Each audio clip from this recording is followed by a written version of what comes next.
Some days I think it runs solely on hate and discontent. Hate and discontent about what? Or about whom?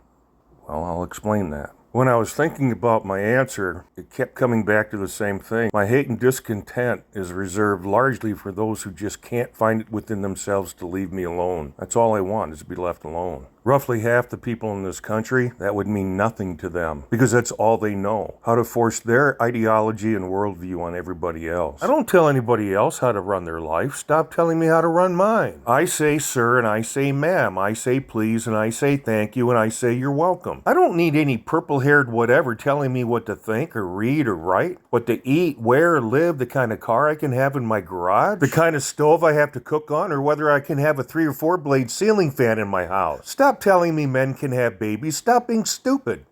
I don't care about your pronouns. I'm not going to intentionally disrespect anybody. I'm old enough to remember a time in this country where if you were going to insult somebody, there had to be ill intent involved. Nowadays, it's not even so much what you say, but how you say it, and somebody's going to find a reason to be offended. One way to tell that we're sliding into totalitarianism is the control of the language. We are losing our ability to talk to one another. We are losing our ability to communicate one-on-one as human beings. I don't want my day-to-day existence to be determined by somebody who wants to make me their pet peeve of the day. The more the government tried to shame me into getting the jab, the more determined I was not to, and I didn't. I'm going to show some photographs, and I want you to answer the question, who do you think serves as the greatest existential threat to your freedom?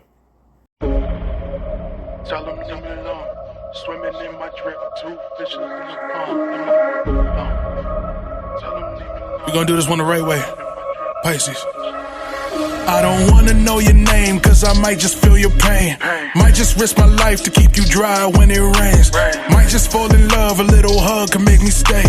Mystics make me soft, just like a moth to a flame. Show me where's the crowd and I'll be proud to just obey. And if you're not around, then I'll be proud to take your place. I'ma roll this loud while I go down and relocate. And I'ma take a bow and then throw thousands in your face. I'm a G, I'm the centerpiece, you can't settle me. I repeat, we're my enemies. Tell them come and see, they retreat. I'm that water sign, sweep you off your feet. In these streets, I'm here all the time. How come we ain't meet? Got some thoughts up in my head, now I can't sleep cause they cut deep. I keep tossing in this bed cause I'm so bleak, I get cold feet. I get tired of people walking all on me like I'm some cleats. I have a question. Why is Jeff Gray always alone? He's down in Florida. I thought there were a lot of patriots down there. Jeff signs, I hope he keeps them because they deserve to be in a civil rights museum. The next part of the video is going to be a test. You better believe it, it's going to be a test. Do you or do you not know the law?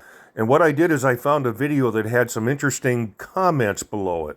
One of the greatest impediments to police reform, while we like to blame the police, and they're largely responsible, it's their profession after all. What about the role that YouTube plays in helping people understand the law, their rights, and proper police procedures? Content creators such as myself, we carry the biggest burden in terms of getting it right. But it doesn't stop with the content creator and the information they put out. What about the people who post comments down below those videos? The information they're sharing with everybody else, is it right or is it wrong, and why?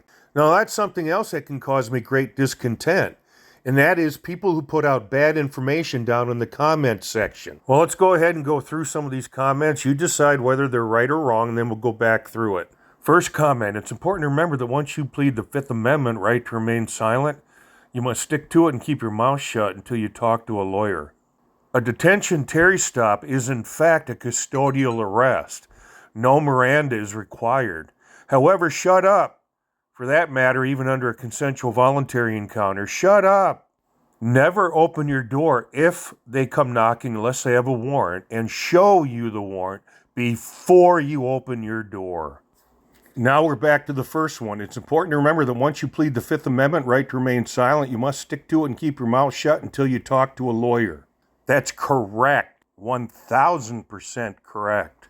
The first and most important thing is, when it comes to invoking your Fifth Amendment right to remain silent, it has to be crystal clear. I invoke my Fifth Amendment right to remain silent, and I want to speak with an attorney. Don't say anything after that, otherwise you just screwed yourself. Because you've basically taken the Fifth Amendment right to remain silent away from whom? Yourself. So you have to have discipline. Commit that to memory and promise yourself that if you ever find yourself in that position, you will exercise verbal discipline.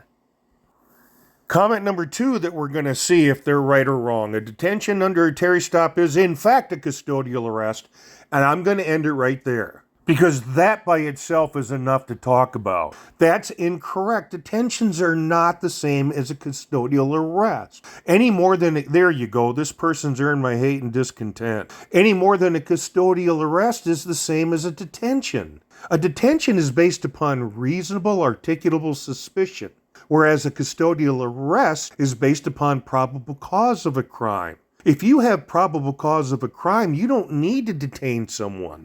You just arrest them and take them to jail. You want to see the flawed logic in this? Just go back to that first sentence. A detention is in fact a custodial arrest. Well, if that was indeed a fact, wouldn't that mean there's no such thing as a detention? I get tired of this limited thinking. I get tired of limited thinking.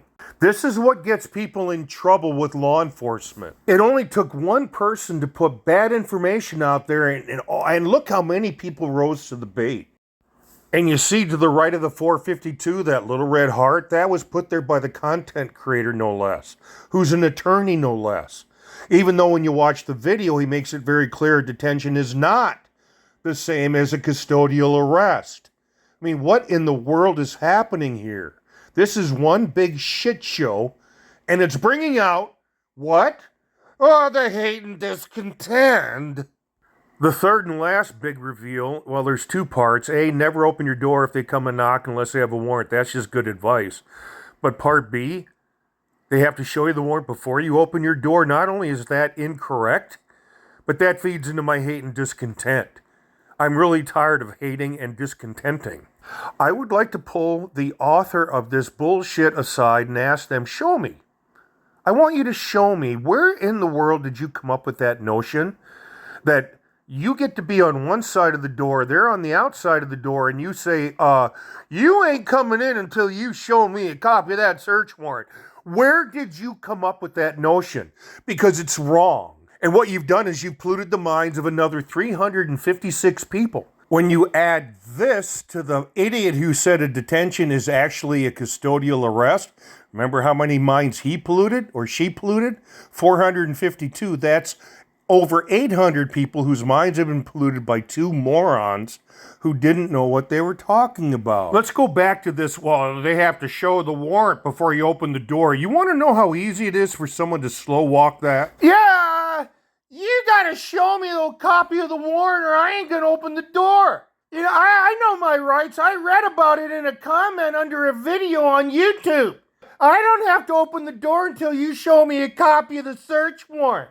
Well, wait a minute now. I forgot my glasses. So you can just stand out there on the other side of the door even though you have a valid search warrant, and you can pound sand until I get my reading glasses. Hey, Mildred, you drop your dirty hose up there in the bathroom and run me down my reading glasses. Let me explain how this works. Game warden search warrant. Police search warrant. That's the knock and announce. Tick tock, tick tock, tick tock. How much time? Maybe 30 seconds. The door doesn't open. We go in. We have a valid search warrant. We go in. Door's locked. We break it. We go in. Have to go through a window. We break it. Go in. The audacity of people who have never written an affidavit in support of a search warrant, served a search warrant, completed a verified inventory, filed the verified inventory with the respective county clerk of courts, or done any of that, somehow have become geniuses when it comes to the ins and outs of serving search warrants. Since the person who left this comment holds themselves up as a search warrant genius, as an expert, I'd like to ask them a simple question. What 2 items must police leave behind after serving a search warrant? Now, the answer's in Rise of the Oathbreakers Part 2. I've got it right in there, you know, the book that nobody buys. They have to leave behind a copy of what's called the verified inventory. And once again, that's a list of the items that were seized during the search.